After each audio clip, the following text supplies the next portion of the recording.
영어 동화 세상 리틀팍스.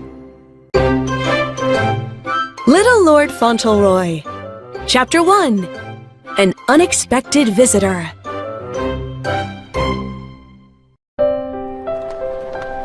On a hot July morning, a carriage drove through a rundown section of New York City.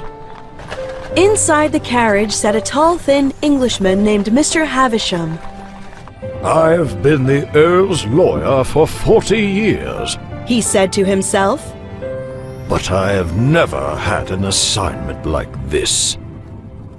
The elderly man scowled as he surveyed the rows of narrow brick houses on the dirty streets.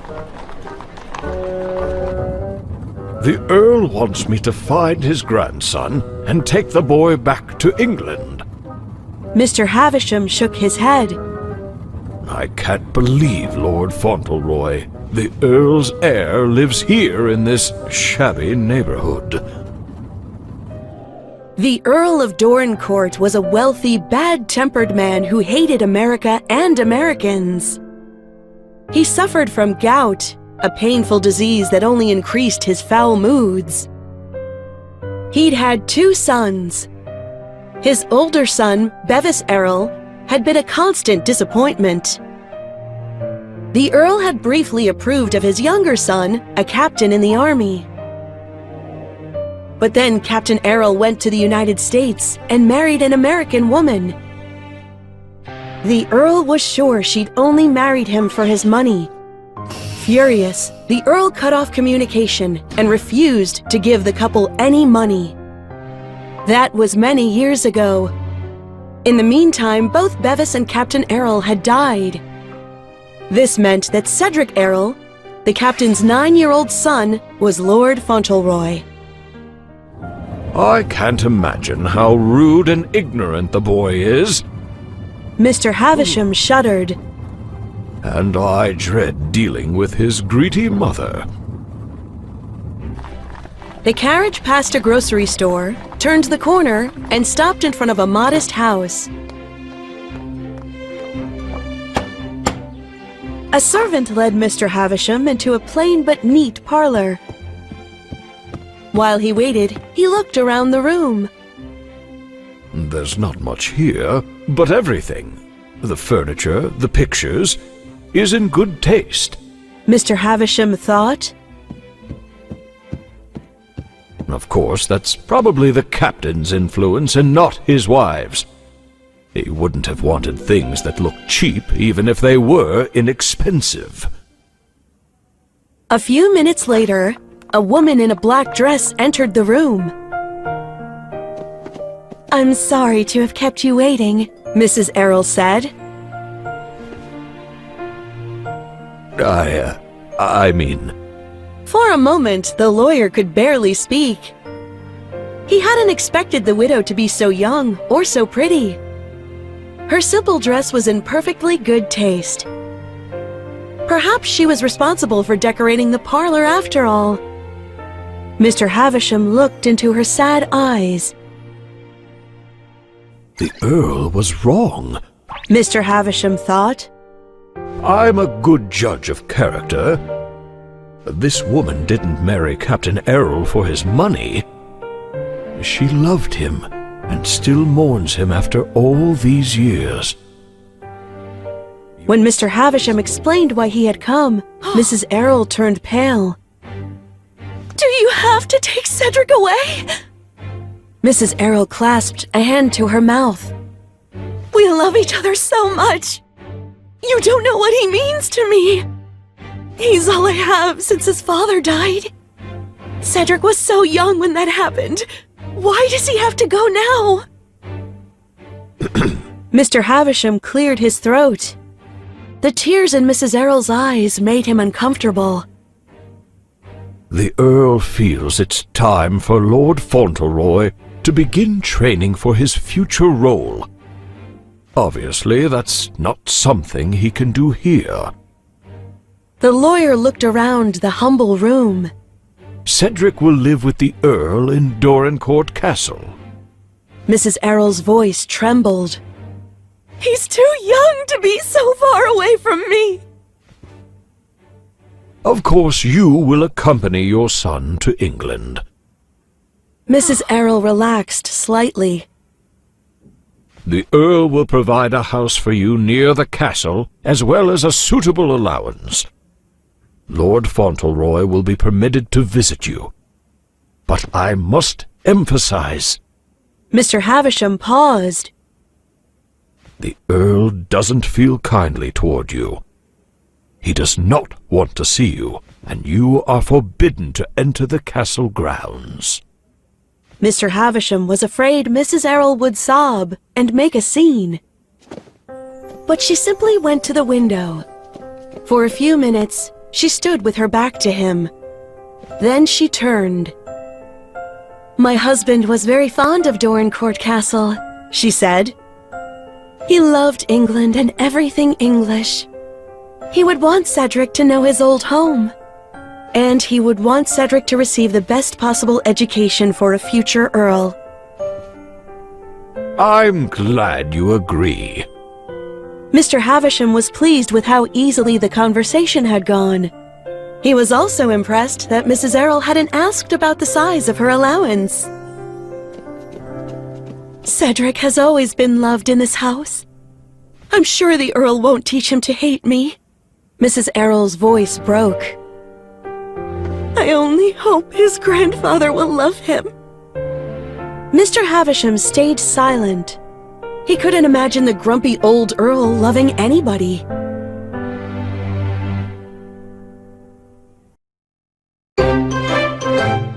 Little Lord Fauntleroy.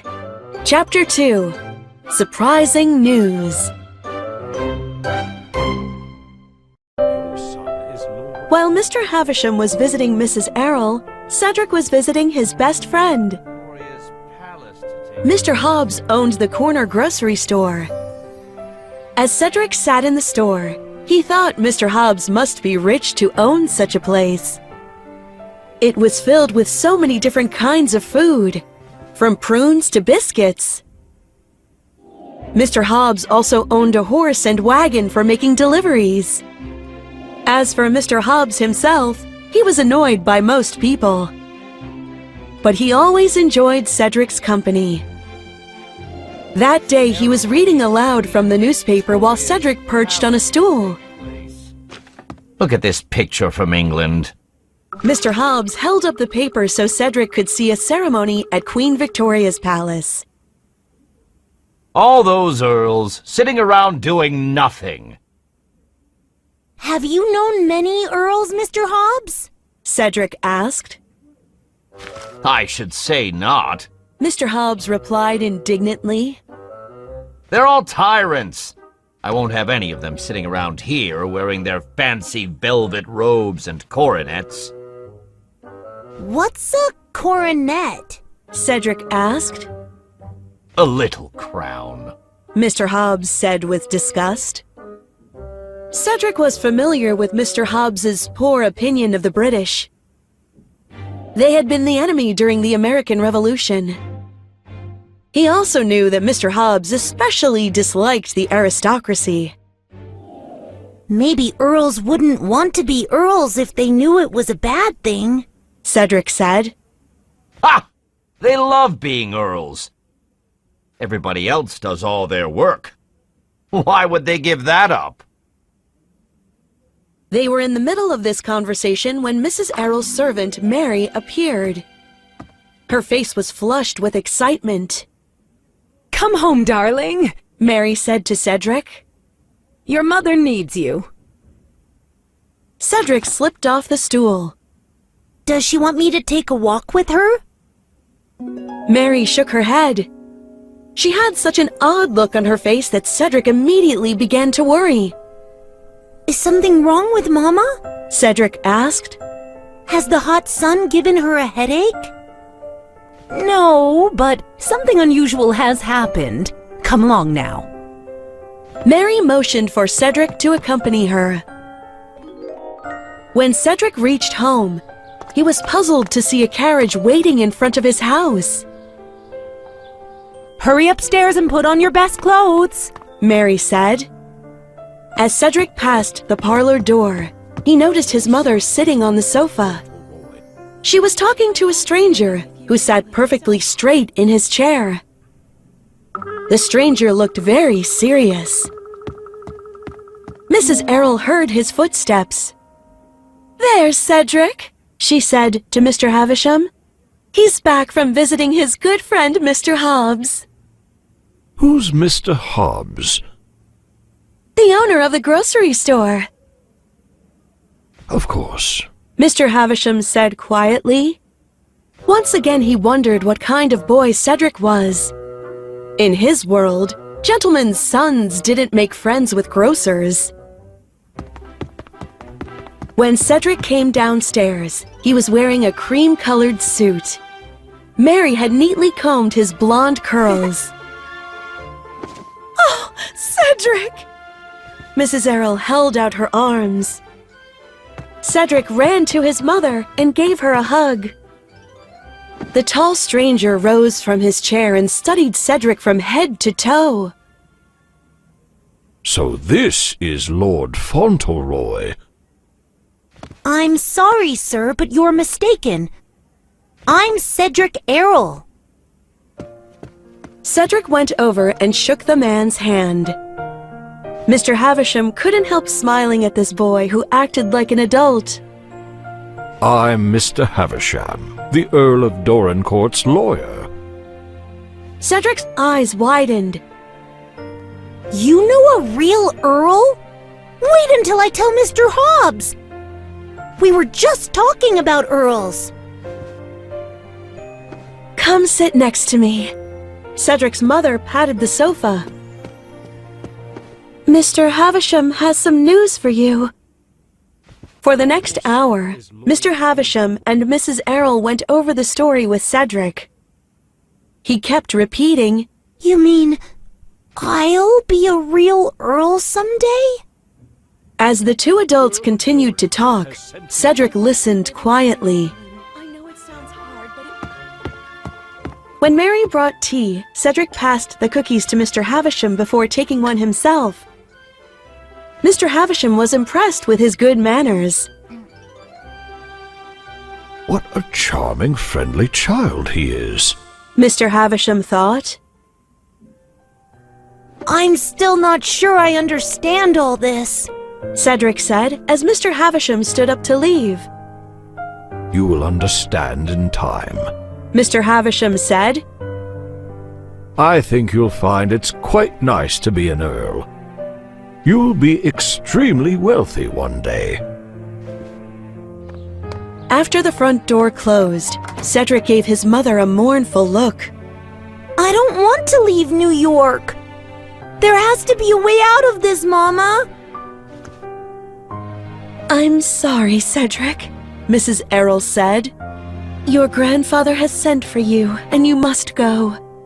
I believe it's what your father would have wanted. The news is a shock to me, too, but at least I'll be coming with you. Cedric hung his head. None of my friends are Earls. I don't know why I have to be one.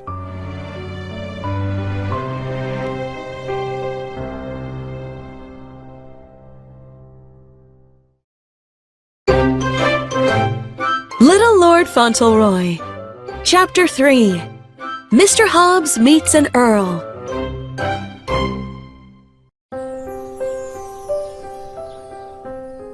I'll be sorry to leave Mr. Hobbs, Cedric told his mother at breakfast the next morning.